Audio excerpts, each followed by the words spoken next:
안녕하십니까. 사회를 맡게 조은우, 김인재입니다.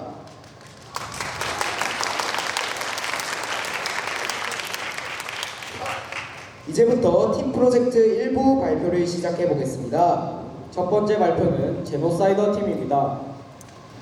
이 넓은 우주에 외계인은 실존할지에 대해 조사해 보았다고 하는데요.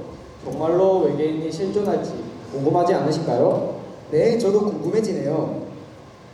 어떤 발표가 될지 아주 기대가 됩니다. 그럼 좋은 발표 준비해준 제노사이더 팀에게 큰 박수 부탁드리겠습니다.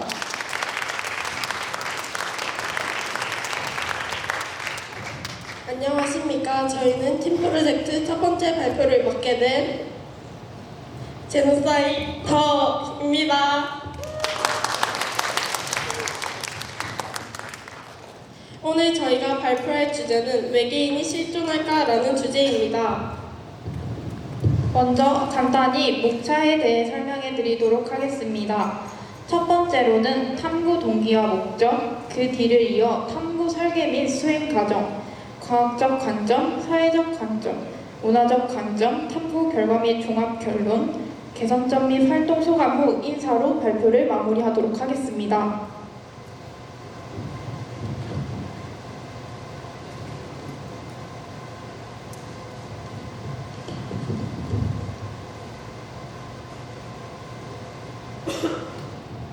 저희는 어릴 때부터 외계 생명체에 대한 관심이 많았고 외계인이 실제로 존재하는지에 대해 항상 궁금해했습니다. 최근 뉴스나 SNS에서 UFO 관련 정보가 늘어나면서 외계인과 관련된 이야기를 쉽게 접할 수 있었고 자연스럽게 외계인이란 존재에 대한 관심도 커졌습니다. 그래서 외계인은 실존할까? 라는 주제로 탐구를 시작하게 되었습니다. 저희는 외계인은 실존할까라는 가설을 세우고 과학적인 근거를 중심으로 탐구를 진행해 보았습니다. 첫 번째로는 탐구 방향을 정하기 위해 기초 자료를 조사해 보았습니다. 외계 생명체나 우주를 연구하는 나사, 세티 등에서 발표한 공식 자료를 직접 살펴보았습니다. 또 탐구의 범위를 명확하게 하기 위해서 각각의 감점별로 탐구 방향을 설정했습니다. 과학적, 사회적, 문화적 관점으로 나누어 어떤 근거와 영향이 있는지 분석하였으며 이를 통해 좀 더 체계적으로 외계인의 존재의 가능성을 검토할 수 있었습니다.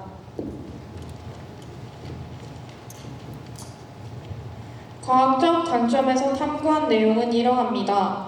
우리가 살고 있는 우주는 매우 넓고 인간이 관찰할 수 있는 우주에는 수많은 별과 행성이 존재합니다. 그만큼 생명체가 존재할 확률은 높다고 볼 수 있습니다. 현재까지 인류가 관측한 우주에는 지구와 유사한 조건을 가진 행성이 다수 존재합니다.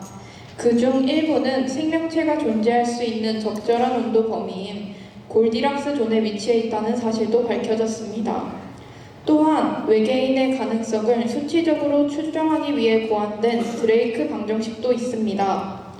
그러나 나사와 세티의 최신 탐사 결과에 따르면 아직 외계 생명체의 존재를 확실히 증명한 사례는 없습니다. 그 다음 사회적 관점을 중심으로 한 탐구는 이렇습니다. 첫 번째로는 많은 사람들이 외계 생명체의 존재 가능성을 긍정적으로 보고 있다는 것입니다. 두 번째로는 SNS와 미디어의 영향도 큽니다. UFO 목격담이나 외계인 관련 영상이 빠르게 퍼지며 사람들의 호기심을 자극하고 관심을 증대시키고 있습니다. 세 번째는 설문조사 결과입니다. 설문조사 결과에 따르면 외계인은 본 적이 없지만 외계인이 실제로 존재한다고 믿는 사람들이 절반 이상이었습니다. 마지막으로 음모론과 과학 정보의 혼재로 인해 사실과 추측이 섞여 대중이 혼란을 느끼는 경우도 있었습니다. 마지막으로 살펴본 문화적 관점의 탐구 내용은 다음과 같습니다. 문화적으로 외계인은 오래전부터 다양한 방식으로 표현되어 왔습니다. 영화, 소설, 게임 등 여러 매체에서도 자주 등장하며 각기 다른 형태와 성격으로 묘사되고 있습니다. 로즈웰 사건과 UFO 목격담은 대중문화 속 외계인 이미지 형성에 큰 영향을 주었습니다. 또한 1950년대 이후 외계인은 회색 피부, 큰 눈의 전형적인 모습으로 묘사되기 시작했으며 침략자라는 이미지로 자리 잡았습니다. 나아가 미디어에 이러한 이미지를 더욱 부각시키고 외계 생명체의 가능성을 흥미롭게 전달함으로써 사회적 관심을 확산시키는 데 기여하고 있습니다. 저희가 내린 결론은 이와 같습니다. 저희가 탐구한 과학적 결론에 따르면 외계 생명체가 존재할 가능성은 충분하지만 현재까지 이를 뒷받침할 확실한 증거는 발견되지 않았습니다. 뒤이어 사회적 결론으로는 외계인에 대한 대중의 관심과 믿음이 크며 인터넷과 미디어의 영향으로 외계인에 관한 인식이 널리 확산되고 있다는 것을 확인할 수 있었습니다. 마지막으로 문화적 결론에서는 외계인은 이미 대중문화의 중요한 상징으로 자리 잡은 것을 알 수 있었습니다. 유명한 천문학자 칼 세이건은 이렇게 말했습니다. 우주는 광대하고 무수히 많은 별들이 있다. 우리가 홀로 존재할 가능성은 매우 낮다. 결국 우리는 외계인이 실존할 가능성은 매우 높지만 과학적으로는 아직 증명되지 않았다라는 결론을 내렸습니다. 개선점으로는 최신 연구와 과학적 증거를 보다 충실히 보완하여 자료의 신뢰성을 높였으면 더 좋았을 것 같습니다. 또한 외계인의 실존 여부를 명확히 밝혀내지 못한 점은 아쉬움으로 남았습니다. 활동 소감으로는 외계 생명체 주제가 과학적뿐만 아니라 사회적 문화적으로도 매우 흥미롭고 탐구 가치가 높은 것을 느꼈습니다. 그리고 팀원들과 함께 발표 준비를 하면서 서로 협동하고 우정을 돈독히 하며 친밀감을 키울 수 있어서 좋았습니다. 앞으로는 관련된 주제를 더 깊이 탐구해보고 이보다 더 체계적인 연구를 해보고 싶다는 생각이 들었습니다. 우주는 넓고 그 안에 저희가 홀로 존재할 확률은 매우 낮습니다. 아직 외계 생명체의 존재를 직접 확인하진 못했지만 그 가능성은 분명히 존재하며 앞으로의 과학적 탐사가 그 해답을 밝혀줄 것입니다. 끝까지 들어주셔서 진심으로 감사드립니다. 제노사이더 팀 고지훈, 유선아, 윤은서, 이정은이었습니다.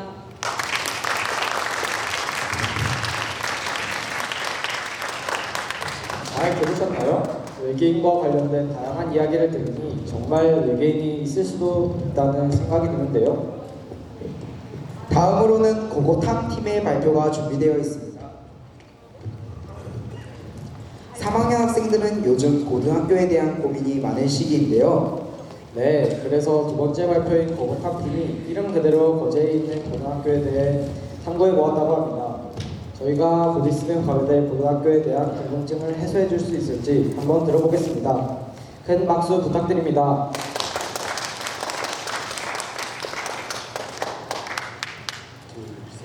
안녕하세요. 저희는 고고탐 팀의 조가은, 김경우, 김성원, 김세경입니다. 오늘은 저희가 발표하게 될 주제는 거제 고등학교 탐방입니다. 그럼 고고탐 팀의 발표를 시작하겠습니다.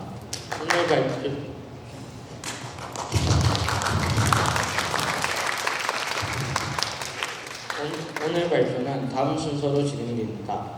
동기민 목적, 거제공업고등학교, 거제제일고등학교, 거제중앙고등학교, 거제연초고등학교, 거제여자산업고등학교 순으로 마무리 짓고 끝내겠습니다. 첫 번째로는 동기민 목적입니다. 중학교 3학년 되면 누구나 어떤 고등학교를 가야 할까 고민이 생기죠. 저희는 이런 고민을 해결하기 위해 거제 지역의 여러 고등학교를 조사했습니다. 탐방의 목적은 자신의 성향과 진로에 맞는 학교를 선택하기 위해 그리고 원하는 학교를 가기 위한 준비, 성적 비교과 등을 미리 알아보기 위해서였습니다. 먼저 소개할 학교는 거제고등학교입니다. 거제공업고등학교입니다. 이 학교는 조선산업관련기술 인재를 양성하는 특성화 고등학교로 조선기계과와 조선전기과가 주요 학교입니다. 학교의 교육 목표는 바른 인성과 미래 역량을 갖춘 영마이스터 양성입니다. 즉 단순한 기술자가 아니라 인성과 실력을 겸비한 전문가를 키우는 것이 목표입니다. 특히 공고 점퍼는 학생들 사이에서도 유명합니다. 점퍼는 실습 시간에 튼튼하고 오래 입을 수 있으며 두꺼운 안경 덕분에 겨울에도 따뜻하게 활동할 수 있습니다. 또 디자인도 깔끔해서 학생들이 자부심을 가지고 착용한다고 합니다.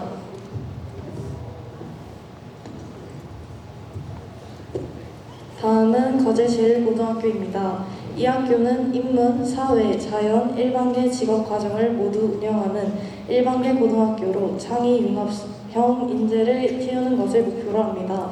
1학년 때는 진로 로드맵을 설계하고 2학년 때는 대학 연계 전공 체험과 창업과 정신 캠프에 참여할 수 있습니다. 학생이 자신의 흥미와 적성에 맞춰 진로를 직접 탐색할 수 있도록 돕는 학교입니다. 거제중앙고등학교는 바른 인성과 창의성을 갖춘 미래 인재를 육성하는 일반계 고등학교입니다. 이곳 역시 인문, 자연, 직업과정을 고르게 운영하고 있습니다. 특이한 점은 학생 개성을 존중하는 교칙입니다. 예를 들어 염색이나 교복과 체육복, 홍역 착용이 가능하고 자신의 스타일을 표현할 수 있는 분위기가 조성되어 있습니다. 단 슬리퍼나 크록스를 신고 등교하는 것은 금지되어 있습니다. 거제 연초고등학교는 바른 인성과 실력을 갖춘 창의적인 인재 육성을 목표로 합니다. 인문, 자연, 일반계 직업과정을 모두 운영하고 있으며 자기주도 학습 프로그램, 창의융합형 동아리, 독서 토론 활동 등이 활발합니다. 또한 진로 탐색, 설문, 적성검사, 직업체험 프로그램 등이 운영되어 학생 스스로 진로를 선택할 수 있도록 돕습니다. 마지막은 거제 여자 상업고등학교입니다. 이 학교는 상업 정보 분야 전문 인재를 양성하는 특성화고로 경영 산업과 회계 정보과 IT 응용과 등이 있습니다. 또한 현장 실습, 기업체 연계 인턴십, 취업 연계 설명회 등 실무 중심 프로그램이 잘 되어 있어 졸업 후 바로 사회로 진출하기 좋은 학교입니다. 이번 탐방을 통해 저희는 학교마다 교육과정, 분위기, 진로 방향이 모두 다르다는 점을 알게 되었습니다. 그래서 고등학교를 선택할 때는 단순히 이름이나 성적보다는 자신의 꿈과 목표에 가장 잘 맞는 학교를 찾는 것이 정말 중요하다고 느꼈습니다. 이상으로 거보탄 팀의 발표를 마치겠습니다. 감사합니다. 여러분 잘 들어놔야 나중에 퀴즈 맞춰요. 약간 지루하더라도 잘 들어주세요. 세 번째 팀은 연애란 무엇인가 팀입니다. 이제 저희의 발표 차례군요. 네, 저희 팀은 청소년들이 많이 관심 있는 연애에 대하여 발표를 준비하였습니다. 저희 발표를 통해 한번 연애가 무엇인지 알아가 볼 수 있었으면 좋겠습니다. 박수 부탁드립니다.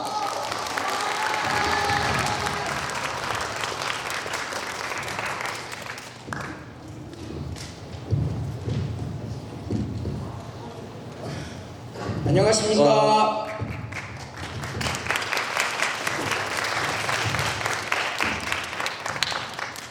저희는 학생연애를 주제로 팀 프로젝트를 진행한 연애란 무엇인가 팀입니다. 오늘은 연애의 의미와 학생연애의 장단점, 설문조사 결과, 그리고 전문가의 의견을 중심으로 학생연애를 알아보고 마지막엔 여러 연애 과정을 보며 저희가 생각한 연애를 알려드리겠습니다. 먼저 연애란 무엇인가에 대해 이야기해 보겠습니다. 연애란 서로가 서로를 좋아하여 사귀는 과정을 말합니다. 단순히 감정 교류만이 아니라 서로를 이해하고 배려하며 함께 성장해 나아가는 과정이기도 합니다. 다음으로 학생 연애의 장단점을 알아보겠습니다. 먼저 학생연애의 장점입니다. 첫째, 공감 능력이 향상됩니다. 누군가를 진심으로 좋아하고 함께 시간을 보내다 보면 상대방의 감정에 공감하는 법을 배우게 됩니다. 둘째, 자신의 연애 관점을 미리 알아볼 수 있습니다. 어떤 관계를 좋아하는지, 어떤 상황에서 힘들어하는지를 일찍 경험하면서 성숙해질 수 있는 기회가 됩니다. 셋째, 힘들 때 서로에게 버팀목이 되어줄 수 있다는 점도 장점 중 하나입니다. 하지만 반대로 학생연애의 단점도 분명 존재합니다. 가장 큰 단점은 학업의 시장을 줄 수 있다는 점입니다. 또한 연애 관점에서 마음의 상처를 받거나 헤어진 후 어색한 상황이 생길 수 있습니다. 이런 이유로 학생 시기의 연애는 감정적으로 너무 깊게 빠지기보다는 서로를 존중하며 균형을 잡는 것이 중요합니다. 이제 설문조사 결과를 소개하겠습니다. 첫 번째로 저희는 자신의 연애를 한다면 어떤 유형의 연애를 하고 싶냐라는 질문에는 보이는 것과 같이 친구 같은 연애가 1위, 나를 좋아하는 사람과 연애가 2위, 나머지 설레는 연애와 내가 좋아하는 사람과 연애가 공통으로 3위를 차지하였습니다.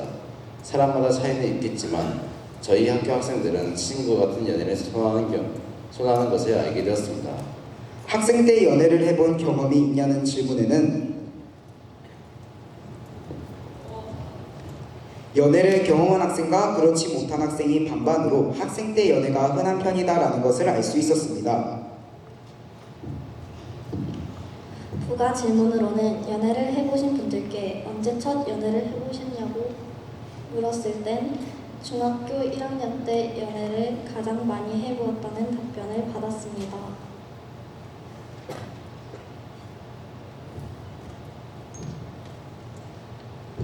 나머지 질문들은 저희 성포중학교 학생들이 생각하는 학생 연애의 장점과 단점을 알아보았습니다. 대표적으로 장점으로는 정서적 성장, 같은 학교라면 학교에 가는 것이 좋다, 행복하다 이런 의견들이 있었고, 단점으로는 학업의 방해, 헤어졌을 때의 소문, 이별에 대한 스트레스 등이 있었습니다. 설문조사와 인터넷을 통한 자료 수집을 가지고 한 전문가 인터뷰 결론을 말씀드리겠습니다. 저희는 서은옥 강사님과의 인터뷰를 통해 학생 연애에 대한 전문가의 견해를 들었습니다. 첫 번째 질문으로는 학생 연애의 장단점은 무엇인가요에 대해 서은옥 강사님은 장점으로는 감정 표현 능력의 향상과 타인 이해의 기회, 단점으로는 정서적 불안정성과 학업 방해를 꼽았습니다. 두 번째로는 학생 연애는 옳은가요? 라는 질문에는 연애 자체가 옳고 그른 것은 아니지만 학생 시기에는 감정보다는 자기 성장과 학업에 초점을 맞추는 것이 바람직하다고 조언하셨습니다.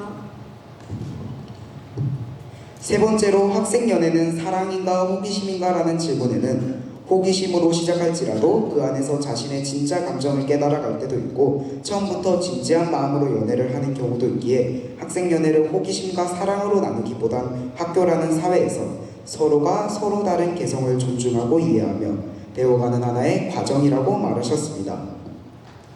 이 인터뷰를 통해 저희는 학생 연애가 반드시 나쁘거나 금지되어야 하는 것이 아니라 자신을 이해하고 성숙해지는 과정으로 바라보는 시각이 필요하다는 걸 배웠습니다. 마지막으로 연애 과정을 조사한 결과를 발표하겠습니다. 저희는 연애 과정을 몸소 느끼고 싶었지만 아쉽게도 저희 멤버들은 연애를 하고 있지 않았기 때문에 지인의 연애를 통해 설명드리겠습니다.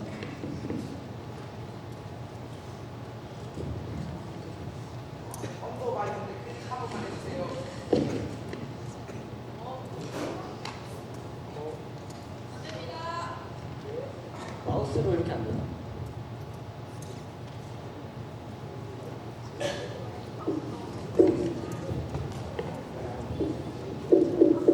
저는 아는 친구를 통하여 X를 만나게 되었습니다. 연락을 이어가던 중 X에게서 사귀 전에 연락을 받았습니다. 저도 호감이 섞기에 사귀기로 하였습니다. 처음에 그냥 좋았습니다.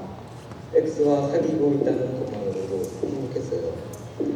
근데 시간이 지날수록 X가 이성 친구와의 문제를 관리를 안 하는 것이 저에게는 상처가 됐습니다. 결국에 그 문제로 헤어지게 되었습니다. 잘 보셨나요? 이 친구는 분명 상대를 진심으로 좋아했음에도 서로의 가치관이 맞지 않아 헤어지게 되었습니다. 이렇듯 연애란 서로가 서로를 이해하고 맞춰감으로써 이루어진다는 것을 알게 되었습니다. 전체적인 저희의 결론은 이번 프로젝트를 통해 연애에 대해 다양한 관점을 배우고 서로의 생각을 공유하면서 연애는 결국 사람을 이해하는 과정이다. 또한 서로가 서로를 배려하고 맞춰가야지만 이루어질 수 있는 관계라는 결론을 내렸습니다. 이상으로 저희의 발표를 마치겠습니다. 들어주셔서 감사합니다. 감사합니다. 여러분, 저희 발표 잘 들으셨나요? 좀 더 잘 들으셨냐고요? 그럼 이제 다음 팀을 소개해 드리겠습니다. 다음은 어떤 팀이죠? 다음은 1부의 마지막 팀, 개동벌레 팀입니다. 이 팀에서는 아이디어를 직접 내어 서로 내어서 이모티콘을 계획하여 제작해 보았다고 합니다. 많은 사람들이 카카오톡 등에서 사용하는 이모티콘이 어떤 방식으로 만들어지는지 알아봅시다. 큰 박수 부탁드립니다. 안녕하십니까. 저희는 이모티콘을 주제로 발표할 한섭의 이혜림이라고 합니다. 본론으로 들어가기 앞서 목차부터 설명해 드리겠습니다.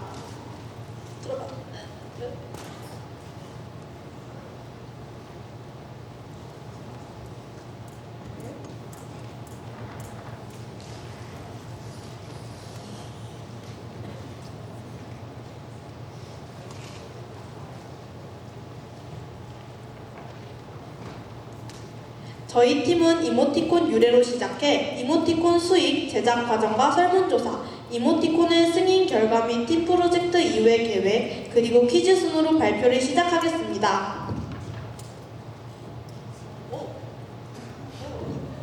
먼저 유래입니다. 이모티콘은 지금으로부터 약 40년 전인 1982년 카네기 멜론 대학교의 스콧 팔몬 교수가 장난으로 올린 글을 진짜처럼 받아들이는 사람이 생겨나 진담과 농담을 구분하기 위해 장난인 글에는 이 웃고 있는 표정을 쓰자고 한 것이 현재의 이모티콘의 시초로 보고 있습니다. 이후 이 이모티콘은 입소문을 타며 모두에게 친숙한 형태인 호흡식 이런 형태로 사용되고 있습니다.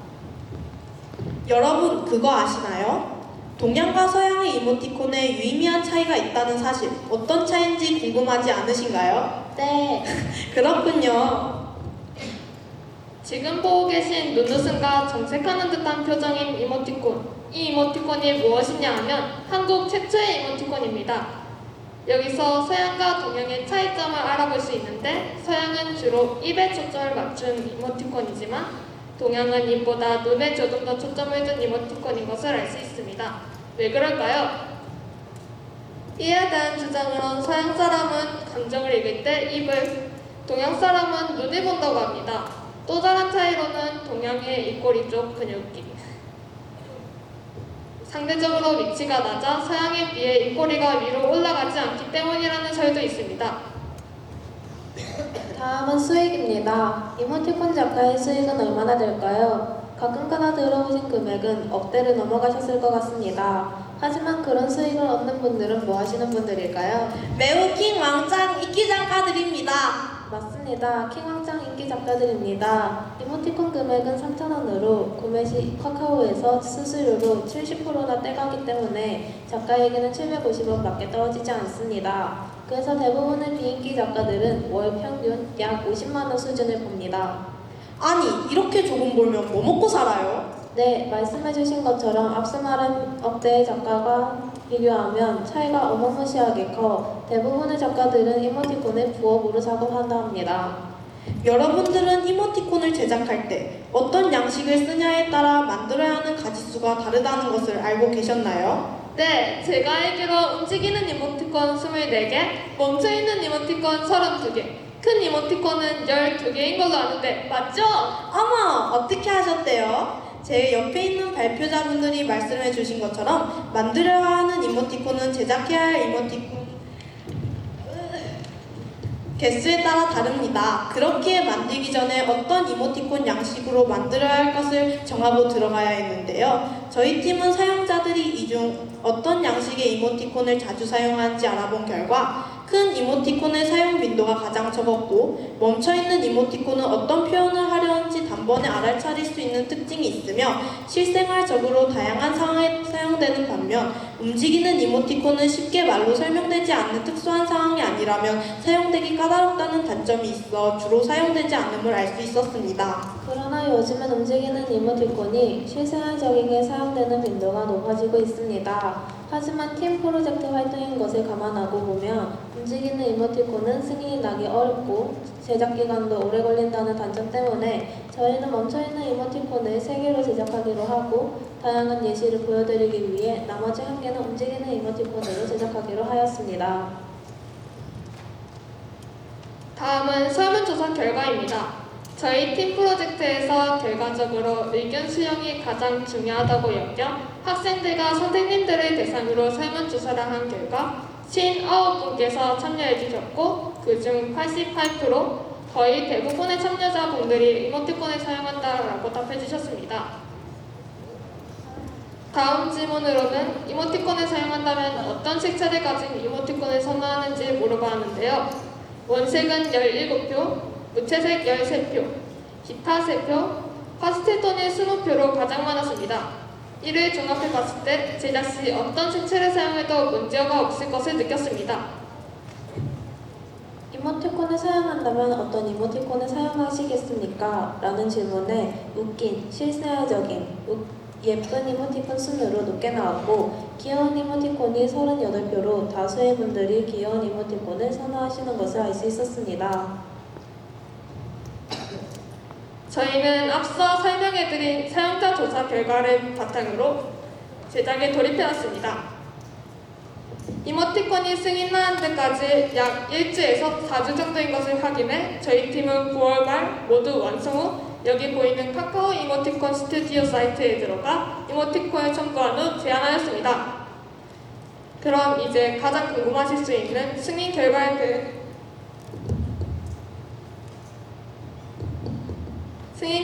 대해 알려드리겠습니다. 저희 이모티콘 모두 미승인이 나왔습니다. 저희 모두 열심히 준비했지만 안타깝게도 카카오의 기준에 부합하지 않았던 것 같습니다. 비록 저희 팀은 승인을 받지 못하였지만 한 번 실패했다 해서 끝이 아니라 새로운 시작이라고 생각합니다. 그렇게 이번 팀 프로젝트를 경험을 바탕으로 다시 한 번의 보완과 수정을 거쳐 제안해볼 계획과 동시에 이모티콘 이외에 이모티콘 마켓과 여러 사이트에 제출해볼 예정입니다. 그럼 이만 발표를 끝마치도록 하겠습니다. 감사합니다. 개똥벌레 팀이었습니다.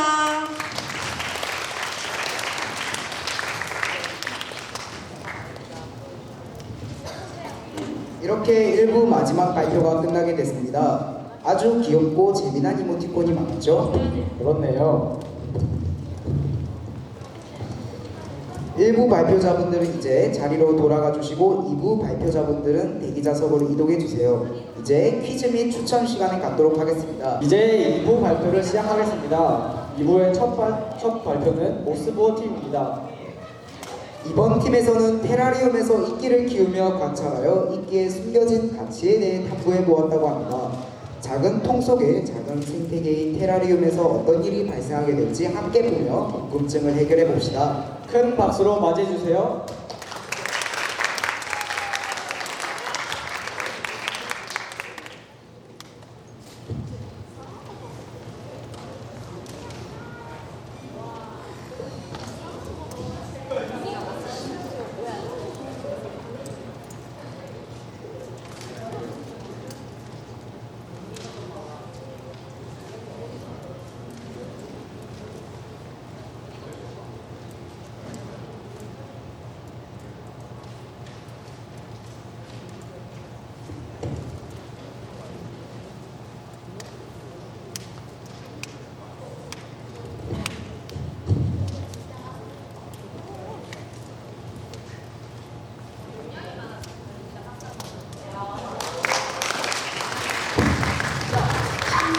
엄청나게 많으니까 지금 용량이 오래 걸리는 거예요.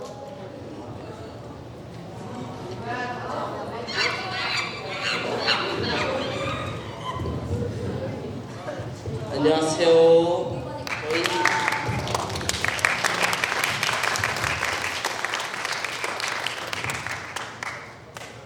팀 프로젝트 보고서 프레젠테이션을 시작하도록 하겠습니다. 팀 이름은 모스보고요. 프로젝트 주제는 이끼 테라리움의 비료 효과와 환경 조성에 따른 성장 비교 실험입니다. 팀원은 민승준, 이정원, 이주혁, 오현성, 멘토 선생님으로 남은정 선생님이 있습니다. 간단한 소개글로 진행하겠습니다. 이끼나무로 삼행시를 준비했는데 눈을 띄워주시죠. 이런 남자 또 없다. 끼니 없는데 수분은 만땅인 남자들, 건조한 세상 속 습도 100%인 남자들입니다. 자, 차례에 들어가도록 하겠습니다. 먼저 주제 선정 이유, 이끼에 대하여, 이끼 서식 위치, 이끼 테라리움의 제작, 활동 결과 및 마무리 등등이 있습니다. 먼저 주제 선정 이유입니다. 저희 팀이 등산을 하던 중 이끼로 인하여 미끄러질 뻔한 경험을 통해 이끼는 미끄러운 존재라는 호기심이 생겼는데 이를 조사해보니 환경과 생태계에 고치인 것을 깨달았습니다. 따라서 본 프로젝트는 이끼의 환경적 가치와 성장 조건을 실험적으로 알아보고 자연의 소중함을 다시 한번 생각해보자는 생각에서 제작되었습니다. 두 번째는 이끼에 대하여입니다. 이끼는 공기 정화 효과, 습도 조절 효과, 탄소 제거 효과, 열섬 현상 완화 효과, 동물 서식지 필요성 등등이 있습니다. 다음은 이끼 서식 위치입니다. 습한 숲, 물가, 바위, 늪지 등등에서 자라는데요. 이끼는 이 세 가지 조건만 있으면 환경 구분 없이 잘 자랄 수 있습니다. 습기, 그늘, 안정된 표면 이 세 가지 조건만 있으면 환경 구분 없이 잘 자랄 수 있는 게 특징입니다. 다음은 이끼 설문조사 결과입니다. 전교생과 교직원을 포함하여 50명을 설문조사하였으며 크게 두 부류로 설문을 조사하였습니다. 하나는 이끼 실험 중 가장 흥미가 있는 설문조사 결과였고 두 번째는 이끼를 활용한다면 가장 흥미가 생길 예술작품이었습니다. 첫 번째에서는 여러 가지 실험이 있지만 우리는 이 중에서 이끼 흙습도 유지 비교 실험을 선택하였고요. 두 번째에서는 테라리움이 64%로 가장 높은 관계로 선택하게 되었습니다.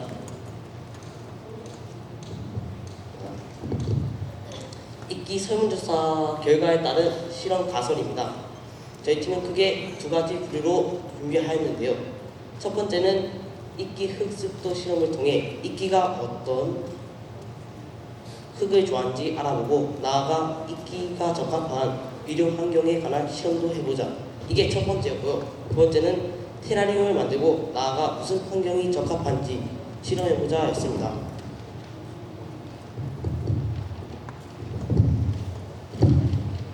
먼저 비료 실험입니다.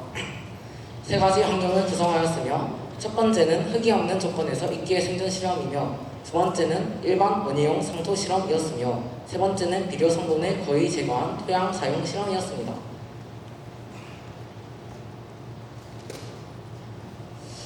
이끼는 비료가 필요 없으며 비료에 있는 영양소가 과도되고 이로 스트레스가 되며 환경이 나쁘게 다가오며 독이 됩니다. 두 번째는 토양에 따른 이끼 변화입니다. 똑같이 세 가지 환경을 구성하였으며 마사토, 모래, 비료를 0%에 가깝게 만든 흙이었습니다.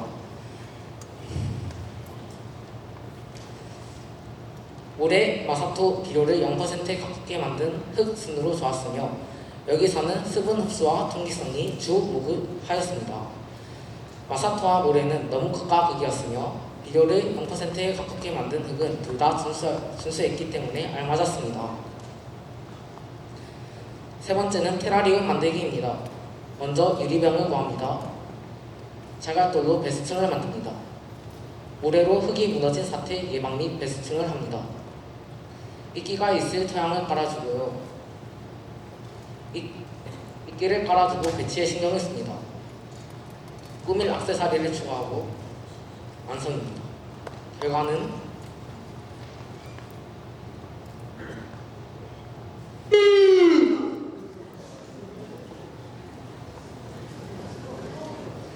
테라리움은 완벽히 성공하였습니다.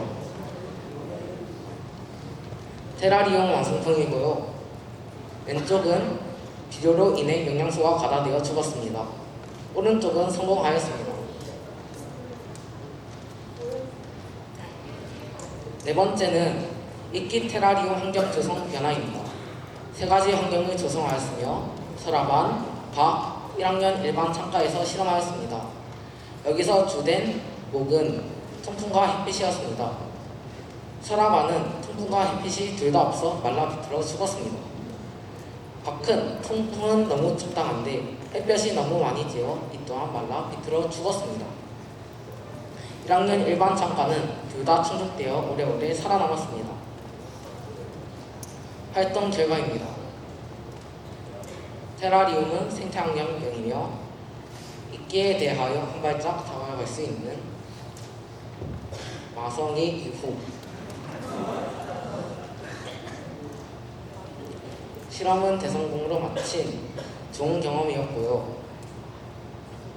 이끼는 자연의 공기청정기로서 고트이며 자연과 어울러 동물과도 연결해주는 매개체라고 생각합니다.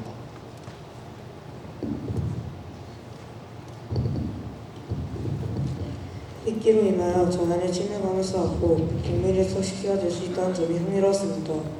멋진 테라리움도 만들고 환경 조성을 하니 하나의 걸작이 된 게 정말 신기했습니다.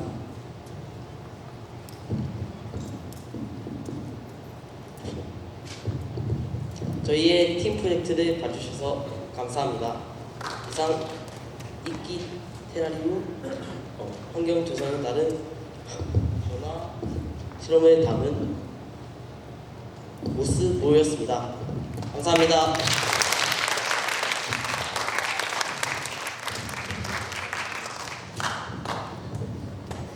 여러분들 어떠셨나요? 저는 개인적으로 PPT가 아주 창의적이었다고 생각합니다. 저는 이끼로 만든 테라리움을 보여주는 게 생각이 나네요. 다음 발표는 두 번째 팀의 오미남팀입니다. 팀 이름에서도 알 수 있듯이 이 팀에서는 SNS를 뜨겁게 달구었던 페트병을 이용하지 않고 먹을 수 있는 소재를 이용해 만든 5호 물병을 이용하여 어떻게 환경 문제를 개선할 수 있을지 고민해 보았다고 합니다. 그럼 큰 박수로 맞이해 주세요.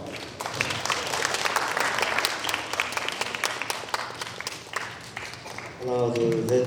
안녕하세요. 저희는 오미남 그리고 난 미나 오의 미친 남자들 고태훈 김나열 손창민 유재원입니다. 오늘 저희가 설명할 내용은 5호란 및 주제 선정 동기, 5호 물병의 원리와 실험 준비, 실험 과정, 결론과 저희가 느낀 점을 설명해 보도록 하겠습니다. 그럼 지금부터 시작해 볼까요? 요즘 환경 문제가 점점 심각해지고 있다는 사실 모두 알고 계실 겁니다. 특히 플라스틱 쓰레기는 환경오염의 주범으로 매년 엄청난 양이 버려지고 있습니다.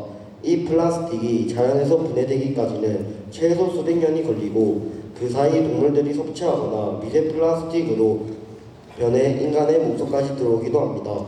하지만 이런 문제가 멀게만 느껴지지 않나요? 사실 우리가 하루에 한 명씩만 생수를 마신다고 해도 1년이면 365개의 플라스틱 병이 버려지는 셈입니다. 이걸 전 세계 인구수로 계산하면 그 양은 상상하기조차 어렵습니다. 즉 우리의 일상 속 작은 선택이 지구의 환경에 큰 영향을 끼치고 있다는 것입니다. 그래서 저희에게 드는 생각은 햄버거 가게에 가면 음료를 주문할 시 빨대를 주지 않고 입부분에 구멍을 뚫어 빨대 없이 음료를 마시기 편하게 해주고 있고, 카페에서는 플라스틱을 줄이기 위해 개인 텀블러를 들고 가면 음료를 할인된 가격으로 구매할 수 있습니다.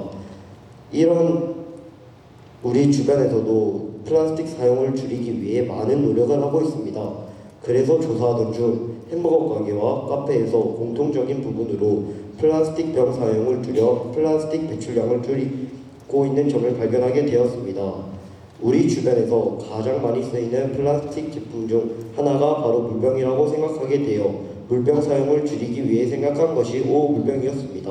5호 물병은 먹을 수 있는 물병입니다. 겉을 감싸고 있는 막은 해조류에서 추출한 천연 성분으로 만들어져 있고 사용 후엔 자연에서 완전히 분해되기 때문에 쓰레기가 남지 않습니다. 저희 팀은 5호 물병을 직접 만들어서 정말로 환경 문제를 줄일 수 있을까라는 궁금증으로 이런 프로젝트를 진행하게 되었습니다. 영국의 한 스타트업이 5호 물병을 개발해 마라톤 대회나 축제 같은 행사에서 사용하기도 했습니다. 참가자들은 물을 마시고 껍질까지 함께 먹을 수 있어 행사 후 플라스틱 없었다고 합니다. 그럼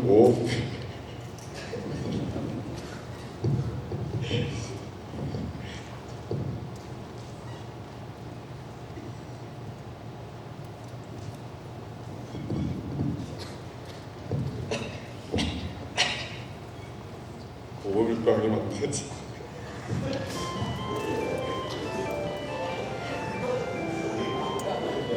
약간 무한해하는 것 같으니까 박수 한 번만 더 주세요. 여러분. 박수.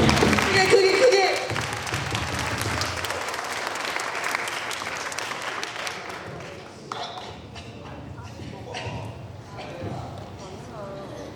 오물병이 만들어지는데 핵심은 화학 반응입니다. 알키산 나트륨이라는 해주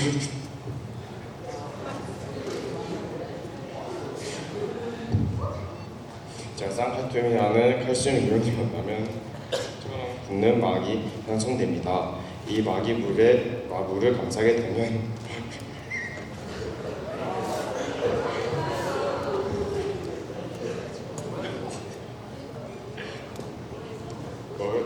먹을 수 있는 물병 5가 완성됩니다. 저희는 실험할 때 사용한 준비물은 알키산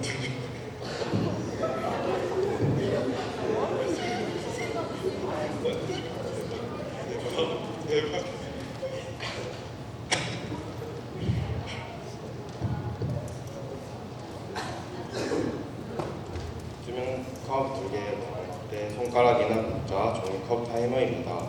저희 팀도 물병을 직접 만들어서 정말 환경 문제의 해결에 도움이 될 수 있을까라는 궁금증을 가지고 프로젝트를 시작했습니다. 저희는 실험 전 5호 물병을 활용한다면 운동 중에 사용되는 플라스틱 사용량을 줄일 수 있는 것이다를 가설로 세웠습니다. 저희의 목표는 단순히 오후를 만드는 것이 아니라 환경을 위한 대체제로서 가능성을 확인하는 것이었습니다. 이후 저희는 실험을 진행하였습니다. 1차 실험을 진행할 때 첫 번째 단계로 물과 알긴산 나트륨을 섞어 15분 동안 저어 녹였습니다. 그 다음 젖산칼슘 용액을 준비해서 알긴산 나트륨 용액을 한 스푼 떨어뜨리며 반응을 관찰하였습니다.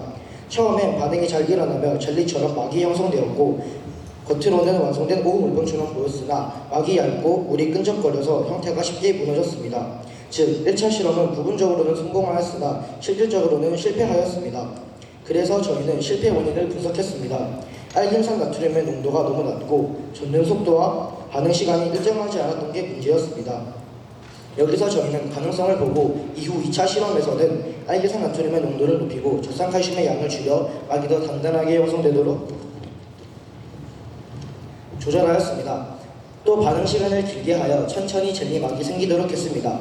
그 결과 좀 더 단단하고 손으로 잡을 수 있는 수준의 오후 물병이 만들어졌습니다. 다만 완전히 안정적인 구조는 아니었고 안에 물이 여전히 조금은 끈적거리기에 먹기는 무리가 있었습니다. 두 차례 실험 결과 끝에 결과는 실패하였습니다. 하지만 정밀한 조건을 맞추면 더 완성도 높은 오후 물병을 만들 수 있을 것이라는 가능성을 확인했습니다.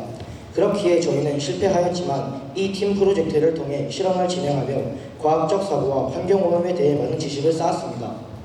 저희는 실험이 끝난 후 결과를 세심하게 분석했습니다. 먼저 5호 물병을 만드는 핵심인 젤리막이 너무 얇아서 쉽게 찢어지는 경우도 많았고 막의 두께와 단단함을 일정하게 유지하기가 어려웠습니다. 알긴산 나트륨과 젖산칼슘의 비율이 조금만 달라도 반응 결과가 크게 달라졌기 때문입니다. 또 젖는 속도나 반응 시간에 따라 점성이 변하면서 겉은 단단해 보여도 안쪽은 여전히 끈적거리는 현상이 많이 나타났습니다. 즉, 5호 물병은 원리상으로는 분명히 만들 수는 있지만 실생활에서 안정적으로 사용하기에는 아직 한계가 있다는 결론에 저희는 도달하였습니다.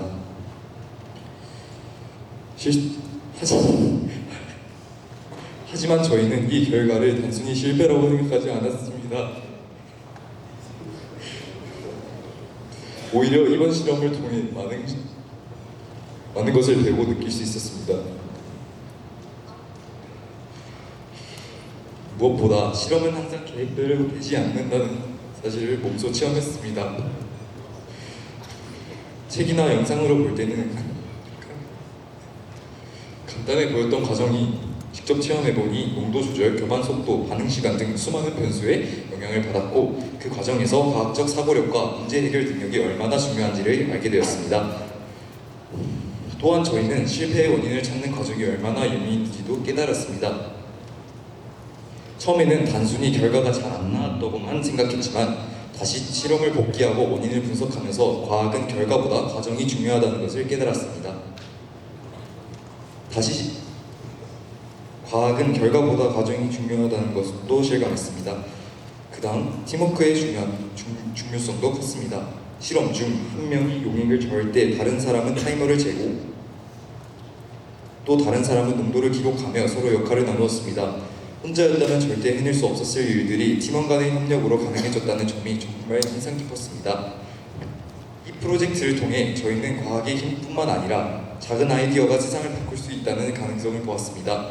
5호 물병처럼 단순한 원리에서 출발한 기술이 플라스틱을 줄이고 환경을 지키는 해결책이 될 수 있다는 사실이 정말 놀라웠습니다. 물론 저희가 만든 5호는 완벽하지 않았습니다. 하지만 이 실험을 통해 저희는 환경을 위한 대체제는 충분히 개발 가능하다는 희망을 확인했습니다. 그리고 그 첫걸음이 바로 우리의 관심과 도전 정신이란 걸 느꼈습니다. 환경을 지키는 건 꼭 거창한 기술이나 대단한 발명이 아니라 작은 실천 하나에서 시작된다는 걸 알게 되었습니다. 예를 들어 텀블러를 사용하거나 플라스틱 빨대를 줄이거나 쓰레기를 올바르게 분리배출하는 것만으로도 지구를 지키는 데 큰 도움이 됩니다. 이번 프로젝트는 단순한 과학 실험이 아니라 지속 가능한 미래를 위한 우리 세대의 책임감을 깨닫는 시간이었습니다. 그래서 저희는 앞으로도 이런 친환경 기술에 더 많은 관심을 가지고 작은 변화라도 꾸준히 이어가려고 합니다. 저희 용미남 팀의 발표는 여기까지입니다. 정정해 주셔서 감사합니다. 차렷 인사.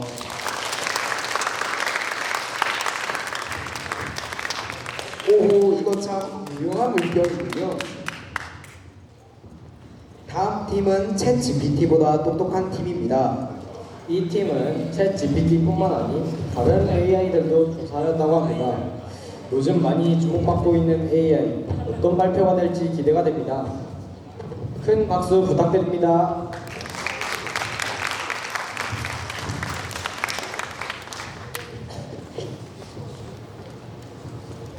안녕하세요. 안녕하세요. AI 발표를 하게 된 백건우, 허강민, 김현지, 이정민입니다. 멘토 선생님은 황민주 선생님입니다. 이제 AI보다 똑똑한 팀 발표 시작하겠습니다. 처음엔 AI를 이해하기 위해서 AI에 대한 기본 지식들을 알려드리겠습니다. 먼저 AI는 Artificial Intelligence의 줄임말로 사람처럼 생각하고 배우고 문제를 해결하는 컴퓨터 기술을 말합니다. 예를 들어 ChatGPT처럼 사람의 말을 이해하고 대답하는 것도 AI의 한 예입니다. AI는 머신러닝, 자연어 처리, 이미지 분석, 자율주행 기술 등 다양한 분야로 발전하고 있습니다. 머신러닝은 AI가 경험을 통해 스스로 학습하고 패턴을 찾아내는 기술입니다. 사람이 일일이 규칙을 알려주지 않아도 데이터를 분석하면서 점점 더 정확해집니다. 예시로는 유튜브가 나에게 맞는 영상을 추천하는 것과 온라인 쇼핑몰에 관심 가질 만한 작품을 보여주는 것입니다.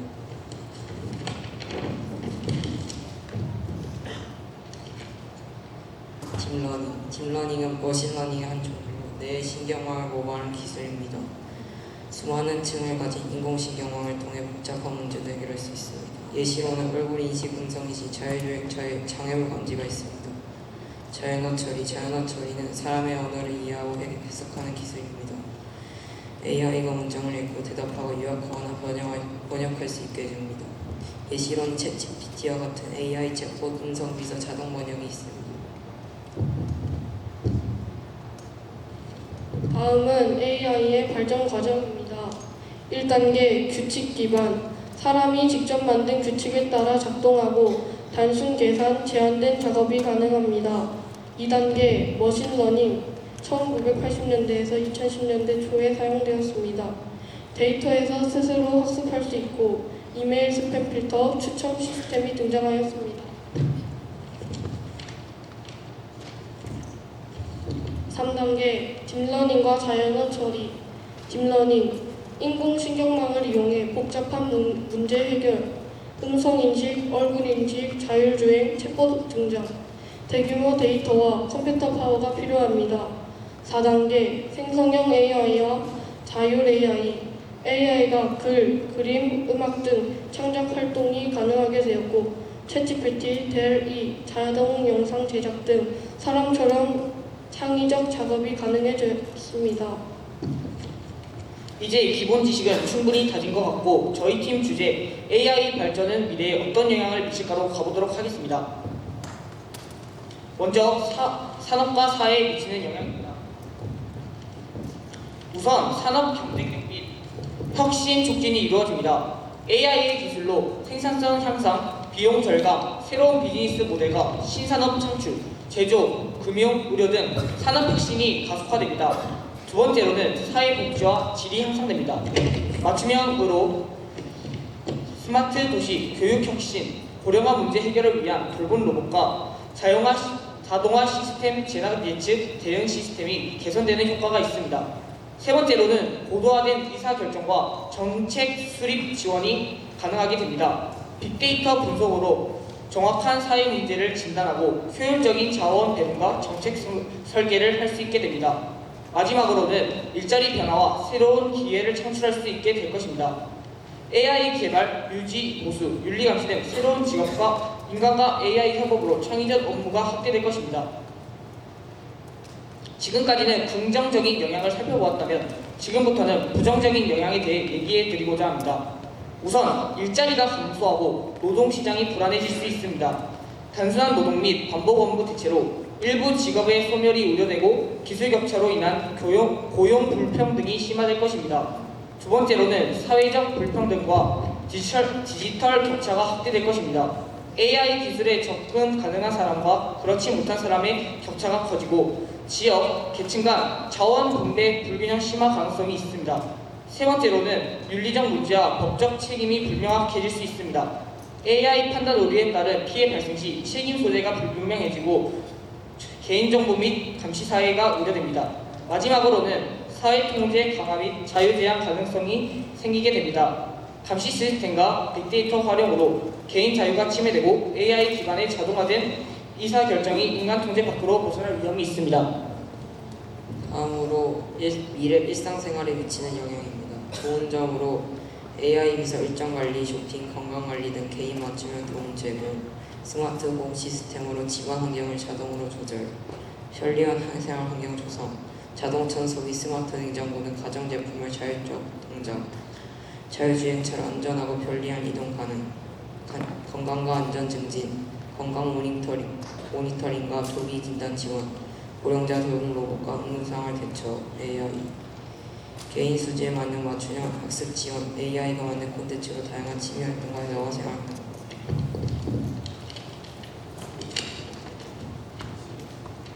안 좋은 점으로 개인정보 유출 위험 증가, 스마트 기기와 AI가 수집하는 개인정보 노출 우려, 부당 감시와 사생활 침해 가능성, 과도한 AI 증과 인간관계 감소, AI의 지나치게 에디션의 인간 소통과 교류 감소, 사회적 고립과 정서적 문제 발생 우려, 기술 불평등 심화, AI 서비스를 이용할 수 있는 사람과 그렇지 못한 사람과 격차 확대, 디지털 소외 문제 심화, 일상생활 통제와 감시 문제, AI 기반 감시 시스템 확대에 따른 자유 침해 우려, 생활 전반에 AI가 기업해 프라이버시 축소가 있습니다.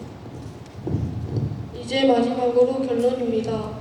인간에게 AI가 해를 끼치지 않는 방법으로 먼저 평생학습과 재교육, AI 시대에 맞춰 개인과 기업 모두 새로운 기술을 꾸준히 배우고 취약계층도 교육 기회를 골고루 받아야 합니다. 두 번째, 윤리적 기준과 법적 제도 마련, AI의 투명성과 공정성을 보장하기 위해 윤리 가이드라인과 법적 규제가 필요하며 책임 소재와 피해 보상 체계도 갖춰야 합니다. 세 번째, 기술적 보안 강화, AI 시스템의 해킹과 악용을 막기 위해 사이버 보안과 개인정보 기술을 강화해야 합니다. 네 번째, 사회 안전망 확충, AI로 인한 사회 변화에 대응할 수 있도록 사회 안전망과 관련 법률을 개선하는 노력이 필요합니다.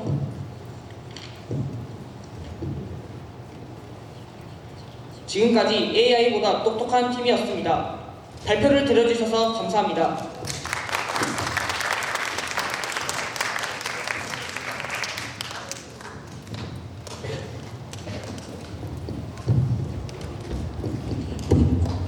발표 잘 들으셨나요? 화제가 되는 AI를 잘 알 수 있어서 좋았던 것 같습니다. 이제 이게 마지막 발표죠? 네, 그렇습니다. 이제 마지막 발표가 되겠네요. 마지막 발표의 주인공은 앤트맨 팀입니다. 앤트맨 팀에서는 코인이 청소년에게 적합한 미래 자산인가에 대해 알아보았다고 합니다. 변화가 많은 코인이 정말 적합한 자산이 될 수 있을까요? 발표를 통해 알아봅시다. 안녕하십니까, 앤트맨 팀입니다.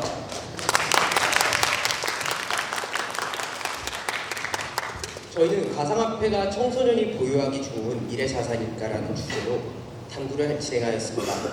오늘은 저희의 탐구 과정과 결과를 여러분들께 발표해드리겠습니다. 먼저 코인 투자를 이해하기 위해 꼭 알아야 할 개념인 저항선과 공급선 그래프를 보여드리겠습니다. 간단히 말씀드리면 저항선은 가격이 오를 때 부딪히는 벽, 공급선은 그 벽의 기울기, 즉 시장의 흐름 방향이라고 보시면 됩니다. 이 두 개념을 이해하면 코인의 움직임을 보다 더 쉽게 예측할 수 있습니다. 그리고 코인 투자를 위해서라면 코인이 무엇을 하는 코인인지 확인해야겠죠? 이는 이름이나 유행만을 보고 판단하지 않기 위해서 이 단계가 무조건 필요합니다. 위 그림은 코인의 큰 세 부류로 나눠서 코인을 분류한 도표인데요. 위부터 크립토, 스테이블 코인, 유틸리티 토큰입니다. 크립토는 우리가 평상시 잘 아는 비트코인, 이더리움과 같은 것이고, 스테이블 코인은 좀 더 안정적인 코인, 그리고 유틸리티 토큰은 아직 상용화가 잘 안 되었기 때문에 모르셔도 됩니다.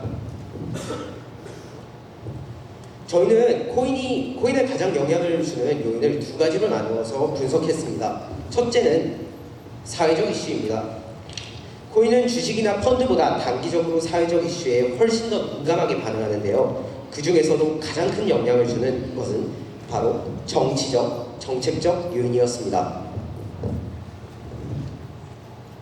지금 보이시는 그래프는 2024년 트럼프 대통령이 취임한 후 3개월간의 비트코인 가격 변화입니다. 트럼프 대통령의 가상화폐를 적극적으로 지원하는 정책을 내세우자 비트코인의 가격이 뚜렷하게 상승하는 모습을 확인할 수 있었습니다. 또한 코인은 전쟁 이슈에도 민감하게 반응합니다. 이 그래프를 보시면 러시아 우크라이나 전쟁과 이스라엘 하마스 분쟁 이후의 비트코인 그래프를 비교해보면 두 경우 모두 가격이 상승했습니다. 이는 국제 정세가 불안할수록 투자자들이 코인을 안전자산 대체제로 인식하기 때문으로 보입니다. 저희는 실제로 7월 한 달 동안 코인 시장에 영향을 준 주요 사회적 사건을 조사했습니다. 그 결과 브릭스 회담, EU의 가상화폐 규제 완화 브리핑, 미 하원의 스테이블 코인 법인화, 백악관의 가상화폐 보고서 발표 등 4가지 사건이 시장에 뚜렷한 변화를 가져왔습니다. 이처럼 사회적 요인들은 코인 가격에 매우 직접적인 영향을 미친다는 사실을 확인했습니다. 두 번째 요인은 투자자들의 태도입니다.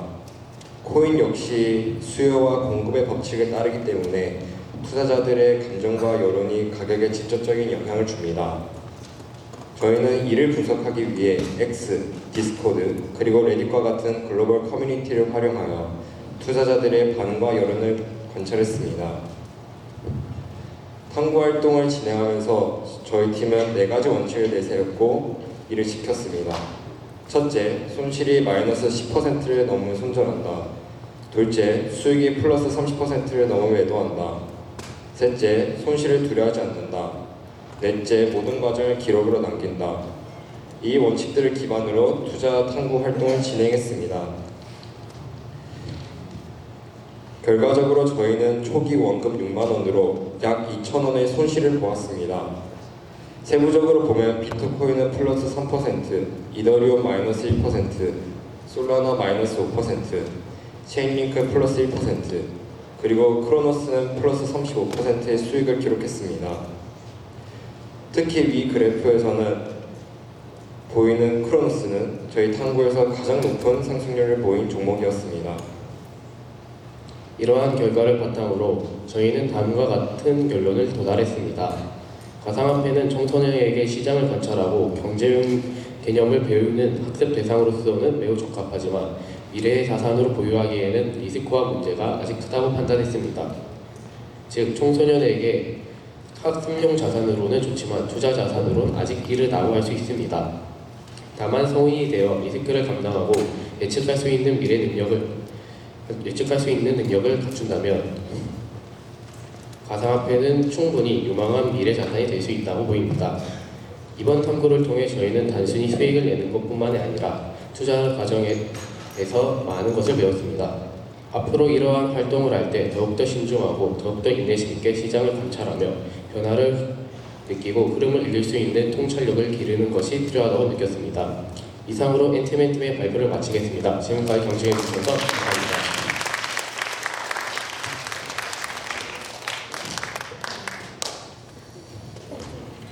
이것으로 마지막 발표까지 마무리되었습니다.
로 2025년 팀 프로젝트 발표를 마치겠습니다.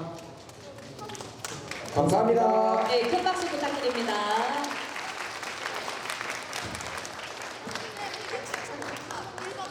자, 오늘 2시간에 그 쉼 없이 달리는데 다들 집중해 주셔서 일단 감사드리고 많은 도움 주셔서 감사합니다. 자, 감상평 챌린지 종이 잘 챙겨서 가도록 하고요. 자신의 짐하고 3학년 2반부터 순서대로 의자를 들고 교실로 이동하겠습니다. 자, 1, 2학년은 잠시 그대로 앉아 있다가 자기 반 차례 쌤이 얘기하면 자신이 앉았던 의자를 접어서 체육관 뒤편